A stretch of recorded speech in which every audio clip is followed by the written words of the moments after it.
ng bayan, maasahan anumang panahon. Magandang araw po sa ating lahat. Narito na ang latest update sa lagay ng ating panahon at sa binabantayan nating mga bagyo sa loob at labas ng ating area of responsibility. Lumakas pa si bagyong Ophel at ngayon ay malapit na sa super typhoon category. Huli itong namatan ng Pag-asa sa layong 215 kilometers silangan ng Ittiague, Isabela. Taglay na ngayon ang lakas ng hangin na umaabot sa 165 kilometers per hour malapit sa gitna at pagbugsong umaabot sa 205 kilometers per hour. Sa ngayon ay medyo bumilis ang kilos nito ng 30 kilometers per hour ng kanluran, hilagang kanluran. Dahil nga dito nakataas na ang tropical cyclone wind signal number 4 sa northeastern portion ng mainland Cagayan, signal number 3 sa northwestern at central at eastern portions ng mainland Cagayan, kasama ng Babuyan Islands, ang northeastern portion ng Isabela at ang northern portion ng Apayao.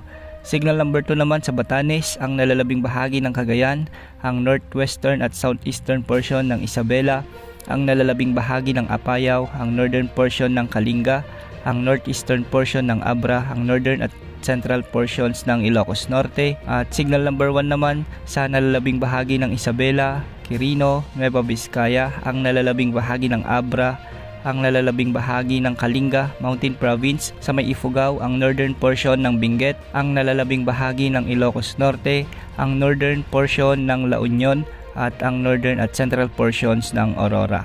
Ang mga lugar na ito ay makakaranas na ng mga pag-ulan at pagbugso ng hangin sa mga susunod na oras habang papalapit sa kalupaan si bagyong Ophel.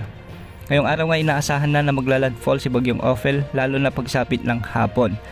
Posible pang umabot ito sa super typhoon category bago tuluyang tumama ang sentro nito sa northeastern portion ng Cagayan. Kaya sa mga kababayan natin dyan, maghanda dahil hahaguputin muli ng malakas na bagyo ang mga komunidad sa mga nasabing lugar.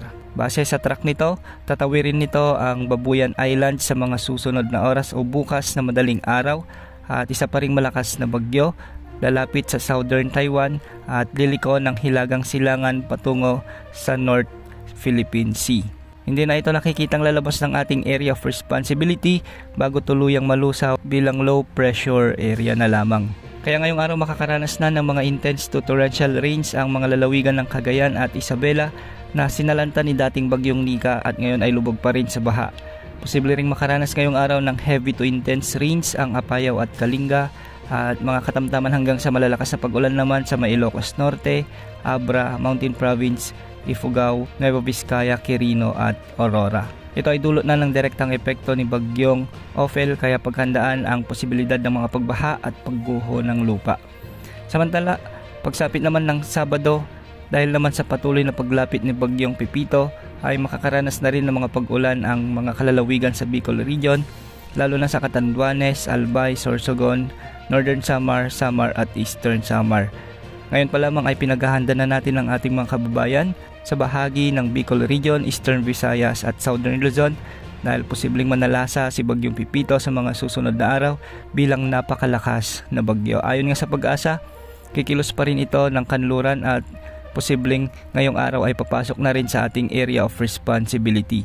Sa mga susunod na araw ay lalakas pa ito bilang super typhoon at posibleng tawirin ang mga rehiyon ng Bicol, Southern Luzon at posibleng direktang matamaan rin ang Metro Manila.